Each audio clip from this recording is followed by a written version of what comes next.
You are watching Live OK Television.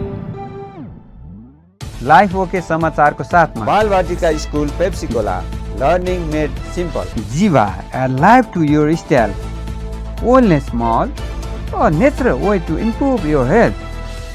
नमस्कार, life okay समाचारमा स्वागत छ। सुरुमा मुख्य समाचार। थप 3260 जनामा कोरोना संक्रमण पुष्टि। देशको अर्थतन्त्रको वास्तविक चित्र पेश गरेको र कतै आग्रह पूर्वग्रह नराखिएको दाबी। डिजिटल नेपाल संरचनामा समयानुकूल सुधार गर्नुपर्ने डाक्टर बैकुण्ठ अर्याल।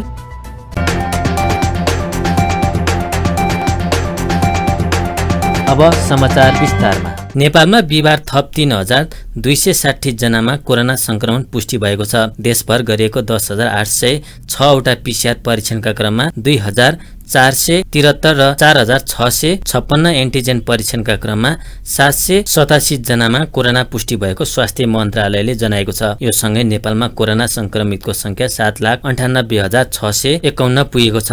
त्यस्तै कोरोनाका कारण थप 32 जनाको मृत्यु भएको छ। यो सँगै नेपालमा 10,212 जनाले कोरोनाका कारण ज्यान गुमाएका छन्। त्यस्तै थप 2,294 संक्रमित कोरोना मुक्त हुँदा हालसम्म नेपालमा 6,77,377 जना कोरोना मुक्त भएका छन्। हाल नेपालमा 38,180 जना सक्रिय संक्रमित आइसोलेसन र 441 जना क्वारेन्टाइनमा छन्। हालसम्म नेपालमा 37,29,109 वटा पीसीआर र 3,80,055 वटा एन्टिजेन परीक्षण गरिएको मन्त्रालयले जनाएको छ।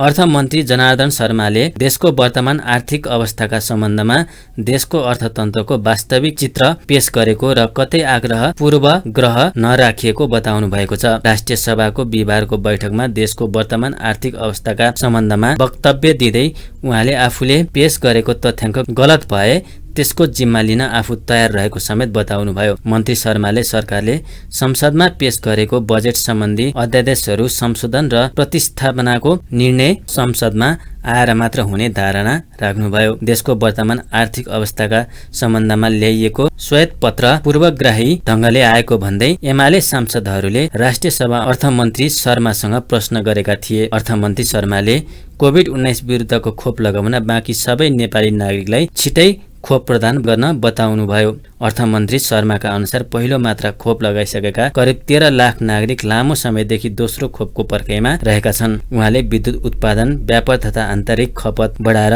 उत्पादनशील क्षेत्रलाई प्रवर्धन गर्दै आयात निर्यात बीचको खाडल कम गर्नेतर्फ सरकारले जोड दिने बताउनुभयो। अर्थमन्त्री शर्माले देशको सञ्चित कोष 1,43 अर्बले घाटामा रहेको जानकारी दिनुभयो। आर्थिक वर्ष 2077-78 मा कुल राजस्व 9,38 अर्ब संकलन भएकोमा संघीय राजस्व 29 अर्ब संकलन भएको अर्थमन्त्रीले बताउनुभयो। वर्तमान आर्थिक अवस्थाको जानकारी भनेको छु, त्यसमा कुनै आग्रह पूर्वाग्रह छैन।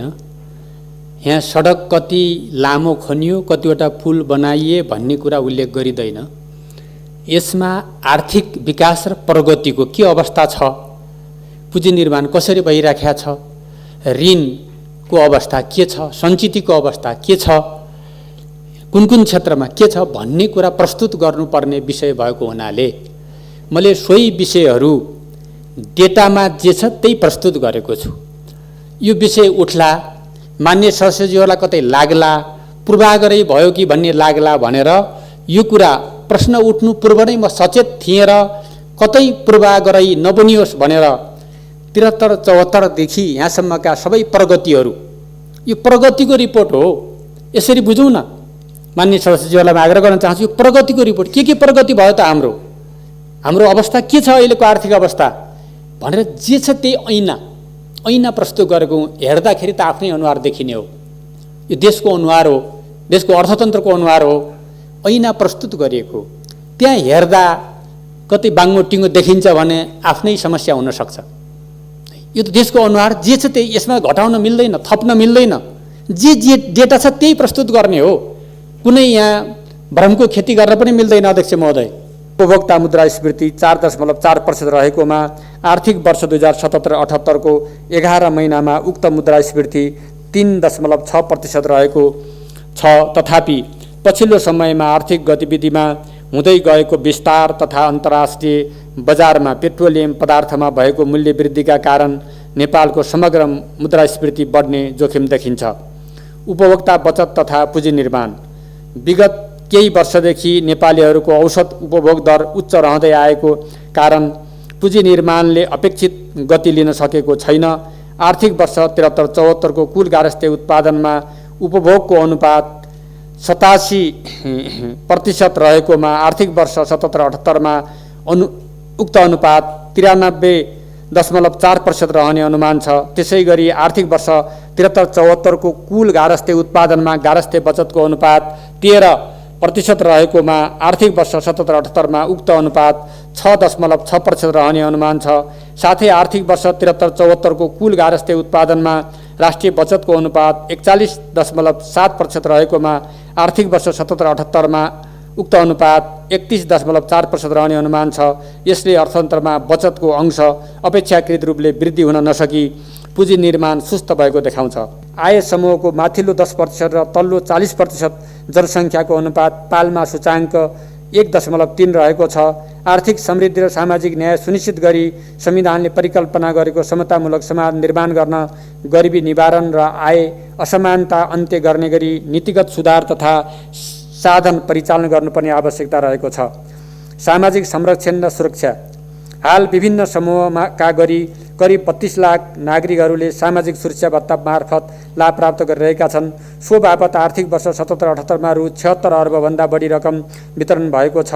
साथै सरकारले सञ्चालन गरेका सामाजिक सुरक्षाका कार्यक्रमहरू छरिएका र कतिपय कार्यक्रमहरू दोहोरोपना समेत रहेकोले यसलाई पारदर्शी र छरितो बनाउनु पर्ने आवश्यकता छ। बैठकले अभिलेख संरक्षण विधेयक 2077 माथि विचार गरियोस् भन्ने प्रस्ताव स्वीकृत गरेको छ। त्यस्तै सुरक्षण मुद्रण सम्बन्धी विधेयक 2077 माथि विचार गरियोस् भन्ने प्रस्ताव पनि स्वीकृत भएको छ। त्यस्तै लोक सेवा आयोग विधेयक 2075 लाई दफावार छलफलका लागि विधायन व्यवस्थापन समितिमा पठाइयोस् भन्ने प्रस्ताव प्रस्तुत गरिएको थियो भने ऊर्जा जलस्रोत तथा सिँचाइ मन्त्री पम्फा भूषालले प्रस्तुत गर्नुभएको विद्युत विधेयक 2077 लाई दफावार छलफलका लागि विधायन व्यवस्थापन समितिमा पठाइयोस् भन्ने प्रस्ताव पनि स्वीकृत भएको छ। राष्ट्रिय सभाको अर्को बैठक भदौ 1 गते बोलाइएको छ। सञ्चार तथा सूचना प्रविधि मन्त्रालयका सचिव डाक्टर वैकुण्ठ अर्यालले डिजिटल नेपाल संरचनामा समयानुकूल सुधार गर्नुपर्ने बताउनु भएको छ। बिहिबार मन्त्रालयमा आयोजित स्वागत कार्यक्रममा सचिव अर्यालले डिजिटल नेपाल संरचना समयानुकूल सुधार, बोर्ड, ब्याङ्क, इन्टरनेट सेवा तथा सूचना राजमार्गको विस्तार, विद्युतीय हस्ताक्षरलाई प्रभावकारी रूपमा कार्यान्वयनमा ल्याउनुपर्ने बताउनु भएको हो। उहाँले आम जनताको जीवन पद्धतिलाई सहज गराउन सूचना प्रविधिको पहुँच विस्तार गरी यसप्रतिको जनविश्वास अभिवृद्धिका लागि साइबर सुरक्षामा ध्यान दिन आवश्यक रहेको पनि बताउनुभयो। सचिव अर्यालले नेपाल टेलिकमको सेवा गुणस्तरीय गराउन, हुलाक सेवालाई प्रतिस्पर्धी तुल्याउन र मुद्रण विभागको दायरा बढाउन आवश्यक नीतिगत व्यवस्था गरिने उल्लेख गर्नुभयो। उहाँले आम सञ्चार क्षेत्रलाई स्वतन्त्र, मर्यादित र प्रतिस्पर्धी गराउन आवश्यक नीतिगत व्यवस्था तथा नियमन प्रणालीमा जोड दिनुभयो। सबै कुरो गर्ने भनेको यहाँहरूले नै हो, यहाँहरूसँगै मिलेर गर्ने हो र म चाहिँ नि सधैँ छलफल गरेरै र अलिकति बढी नै ब्रेन स्ट्रम गरेर यो विषयहरूमा चाहिँ अगाडि बढ्नलाई चाहिँ लागि पर्छु। मेरो अहिले अब दिल्लीजीसँग पनि मैले सँगै काम गरेको छु, सर्वकान्तजीसँग पनि दुईवटा निकायमा सँगसँगै काम गरेका छौँ हामीले। तेस्रो निकाय हो यो। अनिलजीसँग यही आइसिटी डेभलपमेन्ट प्रोजेक्टको सन्दर्भमा एनआइटी छ नि हाम्रो राष्ट्रिय परिचय पत्र, त्यो वर्षन बेलादेखि मैले काम गरेको छु। प्रेमजी यहीँ हुनुहुन्छ, सँगै काम गरेका थियौँ हामी योभन्दा अगाडि। सुनिलजीसँग यतापट्टि लक्ष्मणजीलाई त नियुक्ति पत्र नेपाल टेलिभिजनमा दिँदाखेरि करार सम्झौता गर्ने नै मै थिएँ जस्तो लाग्छ। त्यसपछि पुरुषोत्तमजी सबैसँग हामीले एकदमै काम गरे हुनाले सबै साथीहरूको नाउँ लिएको छैन है, मैले धेरै अरू साथीहरू पनि काम गरेको छु। त्यसैले गर्दाखेरि मेरो उसमा चाहिँ नि जहिले पनि यहाँहरूलाई अफिसको लागि, त्यसको लागि र सञ्चार र सूचना प्रविधिको विस्तार, विकास र यसलाई चाहिँ अझ बढी चाहिँ गुणस्तरीय बनाउनको लागि कुनै पनि आइडिया, कुनै पनि सचिवसँग चाहिँ यो विषयमा छलफल गर्न पाए हुन्थ्यो भन्दाखेरि मेरो अफिस जहिले पनि खुला रहन्छ। त्यो छलफलको लागि चाहिँ यहाँहरूले बेहिचक त्यो राख्नुभएको हुन्छ। यहाँहरूको आफ्ना कर्मचारी साथीहरूको चाहिँ कुनै समस्याहरू छन् भनेदेखि त्यो पनि हामी मिलेरै समाधान गरौँला। त्यसको लागि पनि बेहिचक राख्नुपर्ने हुन्छ। सबै कुरोको समाधान एकैचोटि हुन्छ चाहिँ डेफिनेटली होइन। जस्तो अहिले नेपाल टेलिकम नै आन्दोलनहरू भइरहेछ जस्तो लाग्छ बाहिरबाट सुन्दै गर्दाखेरि। अनि त्यो गर्दाखेरि अब त्यसमा पनि एकदम चुटकी बजाएको भरमा पक्कै पनि हुने समस्याहरू होइन। केही समस्याहरू चाहिँ लामो समयदेखि झेलिएका समस्याहरू छन्। त्यस्ता समस्याहरूलाई चाहिँ सकेसम्म एमिकेबल ढङ्गमा सकेसम्म चाहिँ सबैलाई ग्राह्य हुने हिसाबमा चाहिँ हामी सल्भ गर्नलाई चाहिँ हामी छलफल गरौँला। हालैको मन्त्री परिषदको निर्णयबाट सञ्चार तथा सूचना प्रविधि मन्त्रालयमा सरुवा भई आउनुभएका सचिव अर्यालले बिहिबार आफ्नो पदभार सम्हाल्नु भएको हो। जनता समाजवादी पार्टीका वरिष्ठ नेता राजेन्द्र महतोले बहुराष्ट्रिय राज्यका आधारमा देशको शासन र संविधान निर्माण हुनुपर्ने दोहोर्याउनु भएको छ। बिहिबार काठमाडौँमा जसपा निकट यङ इन्डिजिनिस्ट लीगको प्रारम्भिक भेलामा महतोले बहुल राष्ट्रिय राज्य स्थापित नभएसम्म पछाडि परेका जनताको अधिकार स्थापित हुन नसक्ने भन्दै बहुल राष्ट्रिय राज्यका आधारमा देशको शासन र संविधान निर्माण हुनुपर्ने बताउनु भएको हो। उहाँले एकल राष्ट्रिय राज्यको चिन्तन र सोचबाट भएकै कारण समस्या भएको र उत्पीडित जनताले अधिकार पाउन नसकेको बताउनुभयो। मुलुकमा 7वटा संविधान आए पनि जनताले भने अझै पनि अधिकारबाट वञ्चित हुनु परेको उहाँको भनाइ छ।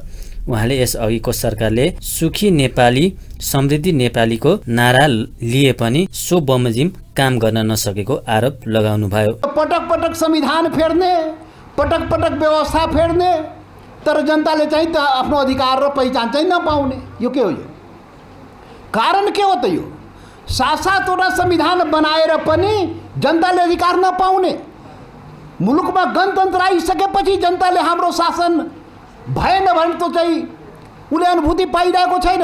कारण के हो त? यसको कारण के त? बहुल राष्ट्रिय राज्य रे, बहुल राष्ट्रिय राज्य तो बहुल राष्ट्रिय राज्य नभएर त्यो भएको के?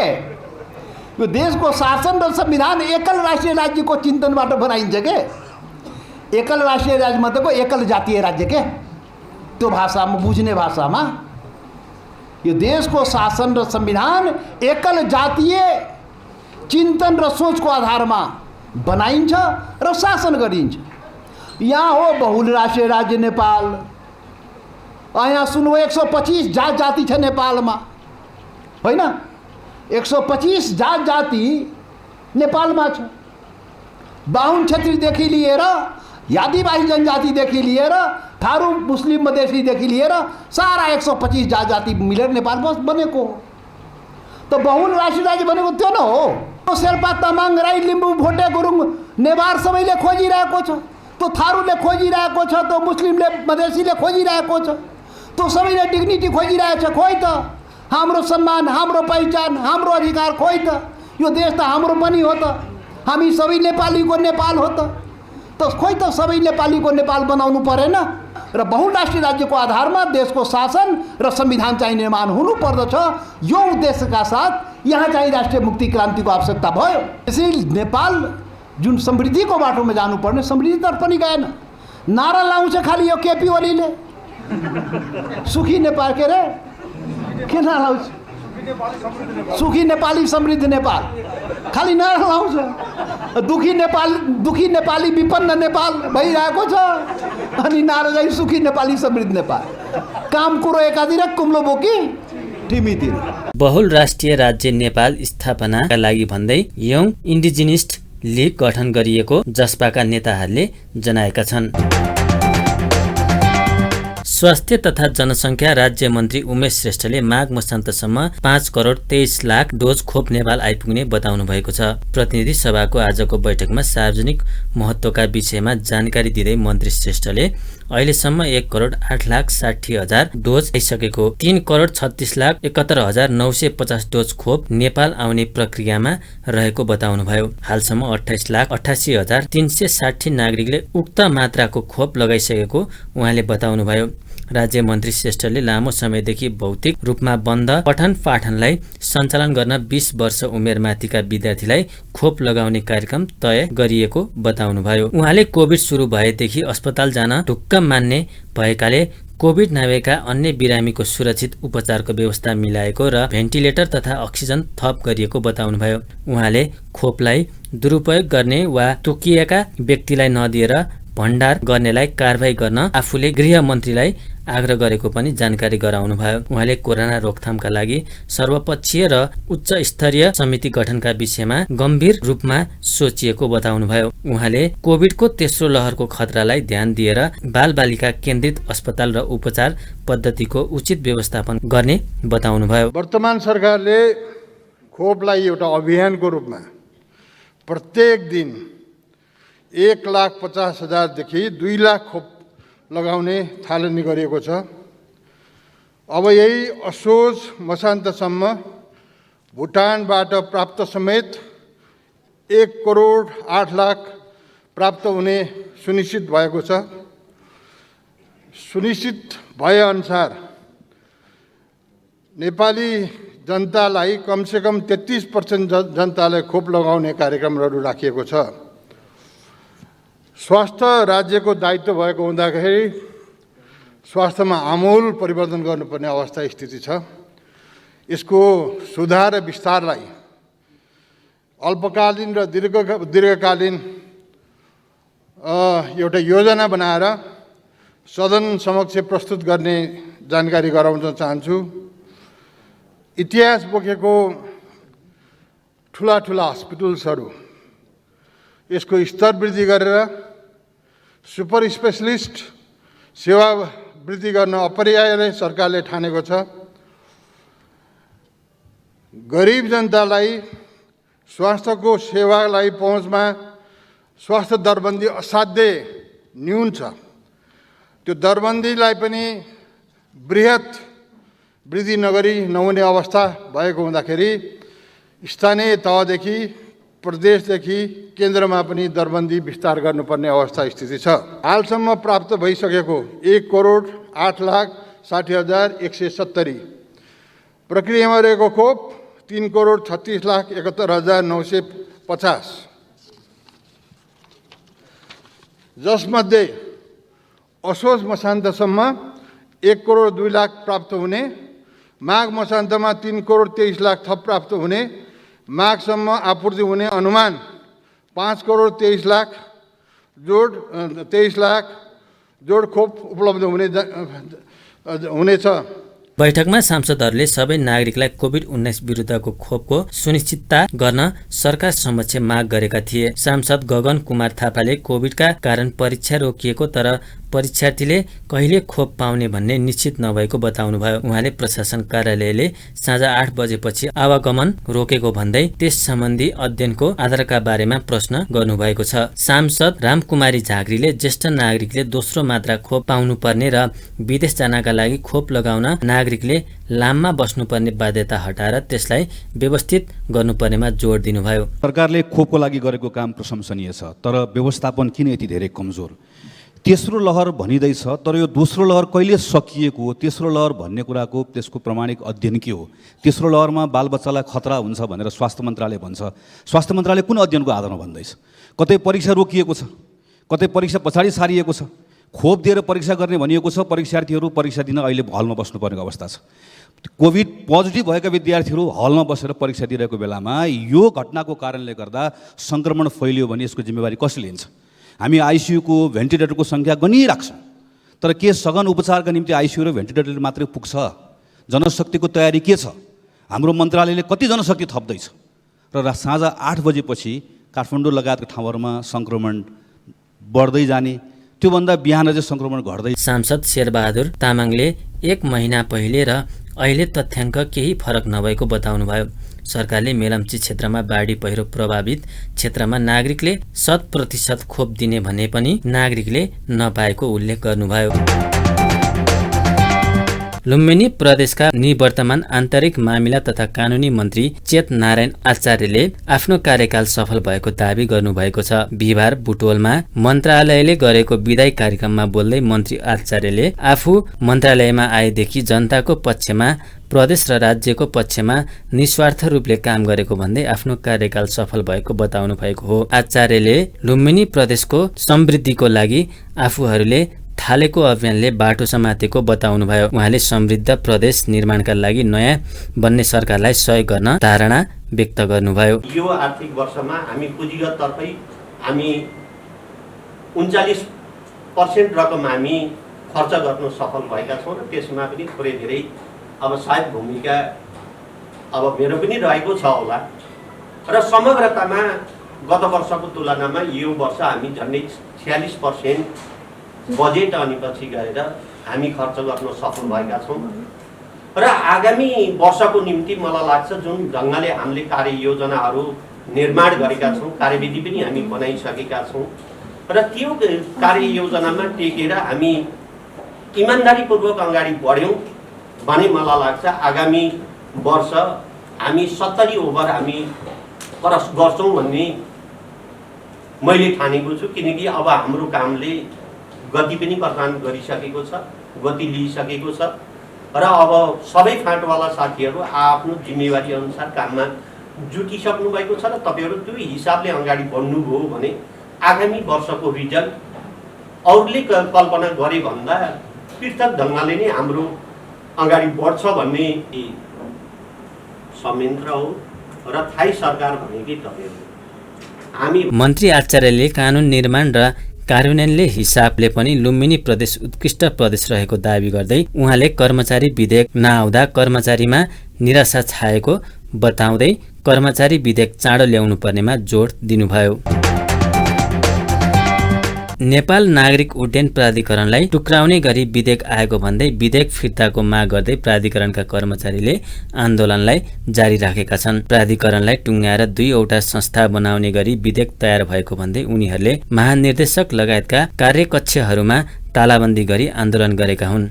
नेपाल नागरिक उड्डयन प्राधिकरण विधेयक 2076 र हवाई सेवा प्राधिकरण विधेयक 2076 राष्ट्रिय सभाबाट पारित भई प्रतिनिधि सभामा जाने क्रममा रहेको र यसले हवाई सेवालाई महँगो बनाउनका साथै स्वार्थ समूहको चलखेलले उड्डयन सुरक्षामा नै असर पार्ने उनीहरूको भनाइ छ। प्राधिकरण टुङ्ग्याउनका लागि विभिन्न हवाई माफियाहरू र स्वार्थ समूह अनुकूल योजनाबद्ध रूपमा कदम चालिएकाले यस विधेयकलाई कुनै पनि हालतमा पास गर्न नदिनका लागि आन्दोलन गर्नु परेको प्राधिकरण कर्मचारी संगठनका कार्यवाहक अध्यक्ष मीन प्रसाद खन्नालले बताउनुभयो। चौथो दिनसम्म पनि आन्दोलनमा छौँ र आजको आन्दोलनको मोडालिटी अलिकति चेन्ज भएको छ। जो डिसाको कार्यकक्ष बन्द गरिएको छ, हामीले 3 दिनसम्म 10 बजेबाट 11 बजे 12 बजे 1 बजेसम्म हामीले पेन डाउन र डिसाको कार्यकक्ष घेराउ गऱ्यौँ। यो किन गरियो त, यति किन गर्न पर्यो राष्ट्रिय सेवा कर्मचारीहरूले भन्ने विषयमा म थोरै मेरो छोटो कुराहरू राख्न चाहन्छु। आम पब्लिकहरूलाई यो विषय हामीले जानकारी गराउनु पर्ने देखिन्छ। किनभने प्राधिकरण एउटा निकै संवेदनशील संस्था हो। यस संवेदनशील संस्थामा, यो हाई टेक्निक संस्थामा विभिन्न किसिमका हवाई माफियाहरूले टिआइए जस्तो संस्थालाई निजीकरण गर्ने र आफू धनवान माफियाहरू बनेर यस संस्थालाई चाहिँ सधैँ कमजोर गराउने विगत लामो समयदेखि जसरी हाम्रा सार्वजनिक संस्थालाई धावा बोलिएको छ त्यसको एउटा नमुनाको रूपमा यो विधेयक आएको छ। सार्वजनिक संस्था यो अर्थमा व्यवस्थापन मिलाइन्थ्यो अथवा चाहिँ बेचबिखन गरिन्थ्यो अथवा त्यसका चाहिँ सेयर बिक्री गरिन्थ्यो त्यो अर्थमा कि जबसम्म घाटामा हुन्छ। तर राष्ट्रको अत्यन्तै संवेदनशील संस्था जुन अत्यन्तै विदेशी नियम कानुन र एनेक्स अन्तर्गत भनौँ न आइकाको एनेक्स अन्तर्गत चलेको हुन्छ, यो संस्थालाई टुक्रिएर देशी तथा विदेशी व्यापारीहरूलाई यो बेच्नको लागि प्रपञ्च गरिएको छ। कर्मचारीको आन्दोलनका कारण प्राधिकरणको दैनिक कामकाजमा असर परेको छ। युरोपियन युनियनले नेपाल लगायतका एसियन मुलुकमा व्यापार गर्ने उद्देश्य राखेको र व्यापारीहरूको साँठगाँठमा संस्था निजीकरण गर्ने पाटोमा लागिएको कर्मचारीहरूको आरोप छ।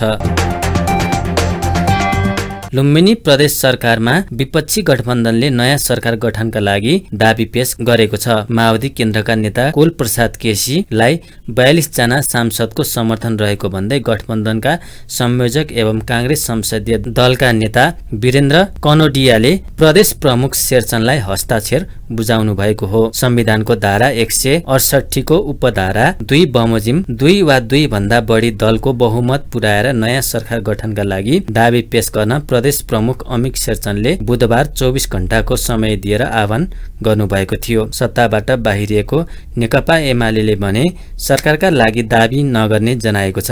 एमाले सांसद तथा पूर्व मन्त्री बैजनाथ चौधरीले आफूहरू प्रतिपक्षमा रहने बताउनुभयो। गठबन्धन बीच मुख्यमन्त्रीमा 8 महिना आलो पालो गर्ने सहमति भए पनि अन्य मन्त्रालय बाँडफाँडको काम बाँकी नै छ। पहिलो 8 महिना केसी र 2078 फागुन 2 गतेपछि नेपाली कांग्रेस संसदीय दलका नेता कनोडिया मुख्यमन्त्री बन्ने सहमति भएको छ। 87 सदस्य रहेको लुम्बिनी प्रदेशमा कारबाही र राजीनामा प्रकरणपछि 80 सदस्य मात्र कायम छन्। गठबन्धनमा कांग्रेसका 19, माओवादीका सभामुख सहित 19, जनता समाजवादीका 3 र जनमोर्चाका 1 गरी 42 सदस्य छन्। अल्पमतमा परेको एमाले 37 जना छन्।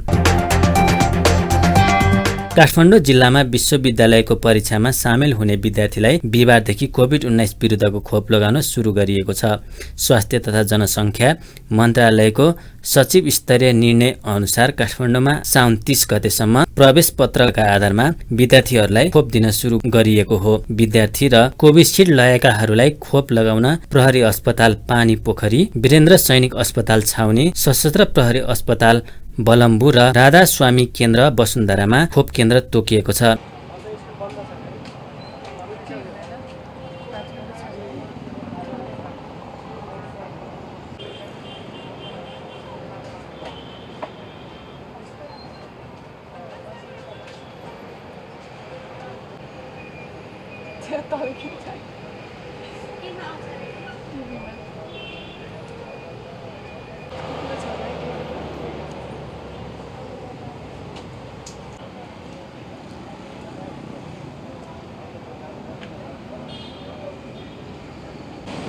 स्वास्थ्य मन्त्रालयले त्रिवी लगायत विश्वविद्यालय स्तरका विभिन्न तहका परीक्षामा सामेल हुने विद्यार्थीलाई खोप उपलब्ध गराउन सातै प्रदेशका जनस्वास्थ्य कार्यालयहरूलाई निर्देशन दिएको छ। विश्वविद्यालयका परीक्षामा करिब 60,000 विद्यार्थी सहभागी हुने अनुमान छ। सुनको भाउ बढेको छ भने चाँदीको भाउ स्थिर रहेको छ। सुनको भाउ तोलामा 600 रुपियाँले बढेको हो। नेपाल सुनचाँदी व्यवसायी महासंघका अनुसार छापवाला सुनको मूल्य प्रति तोला 89,400 रुपियाँ र तेजाबी सुनको लागि प्रति तोला 88,950 रुपियाँ तोकिएको छ। यस्तै चाँदीको मूल्य भने स्थिर छ। यस दिन चाँदी प्रति तोला 1,190 रुपियाँमा कारोबार भइरहेको छ। नेप्सेमा निरन्तर तेस्रो कारोबार दिन नयाँ अल टाइम हाई रेकर्ड बनेको छ। साताको अन्तिम कारोबार दिन नेप्से परिसूचक 16.41 अङ्क बढेर 3,179.00 बिन्दुमा पुगेको छ। त्यसै गरी यस दिन सेन्सिटिभ इन्डेक्स 5.46 अङ्क बढेको छ भने फ्लोट इन्डेक्स 1.16 अङ्क र सेन्सिटिभ फ्लोट इन्डेक्स 2.1 अङ्क बढेको छ। नेप्सेसँगै यस दिन कारोबार रकममा पनि वृद्धि भएको छ। यस दिन 225 कम्पनीको 1,54,660 पटकको कारोबारमा 17,51,32,76,000 रुपियाँ बराबरको 3,66,08,000 किता सेयर खरिद बिक्री भएको छ। अन्त्यमा प्रमुख समाचार फेरि एकपटक। थप 3,260 जनामा कोरोना संक्रमण पुष्टि। देशको अर्थतन्त्रको वास्तविक चित्र पेश गरेको र कतै आग्रह पूर्वग्रह नराखिएको दाबी। डिजिटल नेपाल संरचनामा समयानुकूल सुधार गर्नुपर्ने डाक्टर वैकुण्ठ अर्याल। हस्त अहिलेका लागि लाइफ ओके समाचार यति नै। हेर्दै गर्नुहोला लाइफ ओके टेलिभिजन। नमस्कार।